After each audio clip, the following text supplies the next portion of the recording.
This week, learn how to parse National Weather Service watch, warning, and advisory Polygon strings into something that we can then write out to a GeoJSON file to pull in to the GIS software of your choice. Welcome to another MetPy Monday.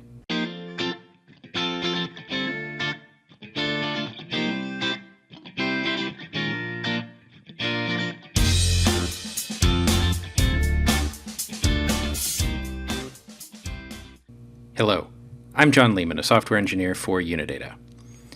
This week, we're going to look at some of the watches and warnings that have come out after Laura has passed through the Louisiana and Texas coastal regions, and we're going to learn how to take this string, which represents a flood warning box, and how to turn that into something that is a GeoJSON object that we can then write out into a GeoJSON file. This string, though it looks relatively simple, actually has a few tricks to it that we need to think about when we're creating a parser. So I'm going to go ahead and copy this string and hop over into a notebook. So the first thing that we're going to need to do, of course, is import the GeoJSON library. And from GeoJSON, we're going to import the Polygon object.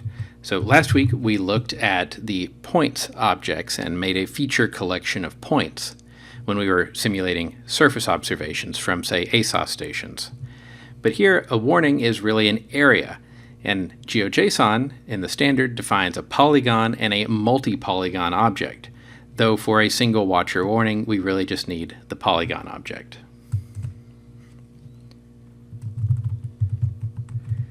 Now we've got our warning text. And this is, again, that text straight from the Weather Service website.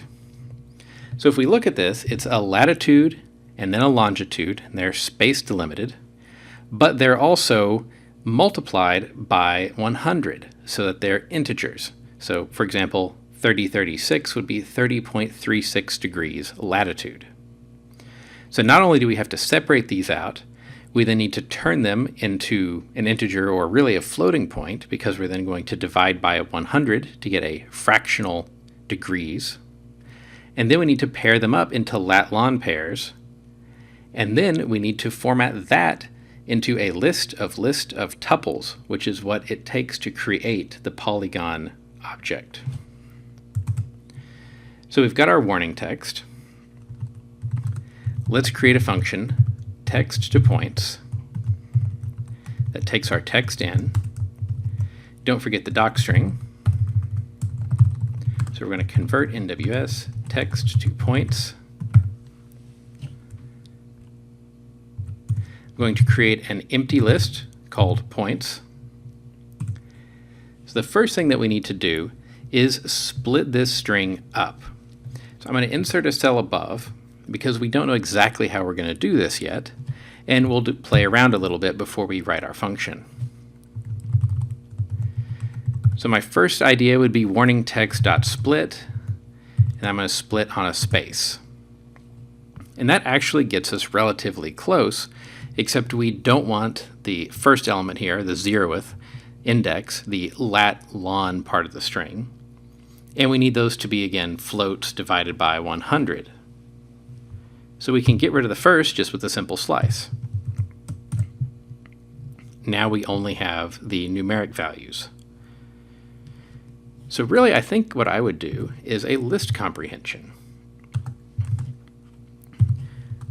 So we're going to float some value, divide it by 100, for values, or for val, in that warning text.split, and then we put our closing bracket out here. And we need an in. So now let's look and see what is in our list P. So that worked. We have floats, we divide it by 100. They're not paired up, but that's the basic principle that we need here. Okay, so let's continue our prototyping. There are several ways that you could do this. You could turn it into an array and reshape it. I'm going to do it with a for loop and a little bit of a creative use of the range function by using the step property of it. So for some index I in a range from 0 up to but not including the length of that list P in steps of 2, because these are pairs. I'm going to create my list points that I'm going to append to. Points.append. I'm going to append a tuple, which is the points I plus 1, because remember from last week, these GeoJSON files need a longitude and then a latitude. They work in that XY format. So we've got P plus 1, or PI plus 1, and then PI.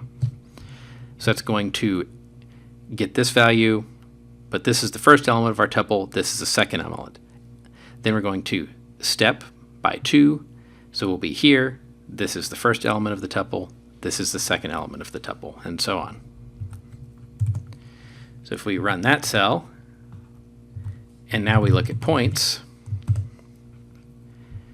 we have a list of tuples where the first element is the longitude and the second element is the latitude. So we got exactly what we wanted. So now that we're done prototyping, it's time to put all of this into our function text to points. So we've already created our empty list there. We did a list comprehension, remember, where we're taking the float of the string val, dividing it by 100 for each val in the text that's coming in, split on spaces, and then we're taking the 1th element to the end. Then we're doing our loop for I in range, 0 up to but not including len P and steps of 2. We're appending the tuple PI plus 1, PI. And finally, when we're done with that loop, we need to return points. So let's give it a try. So points equals text to points of our warning text. And there we have our expected output. So our function is working. Now comes the relatively simple part, actually, which is making that into a polygon. I'm going to call it P1 for polygon 1.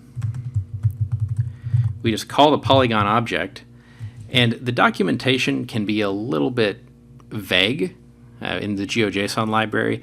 Really looking at the examples are the best ways to do this, but we're going to provide it with a list of lists. Each of those lists would be a polygon, and each of those internal lists contains the tuple of the points. And that's all it takes to make the polygon object. If we look, we have a type polygon with the coordinates that we expect. So now we're going to write that out. And just like last week, we're going to use the dump string or dumps function of the GeoJSON library.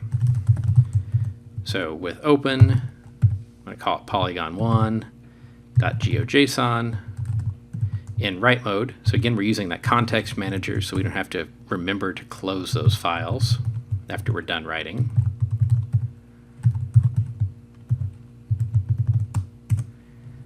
All right, so we've written that file now. Let's upload it to geojson.io and see what it looks like. So now if we open that on geojson.io, we see something that is a feature collection of Polygon features, and there are coordinates, but it's not at all where we expect it to be.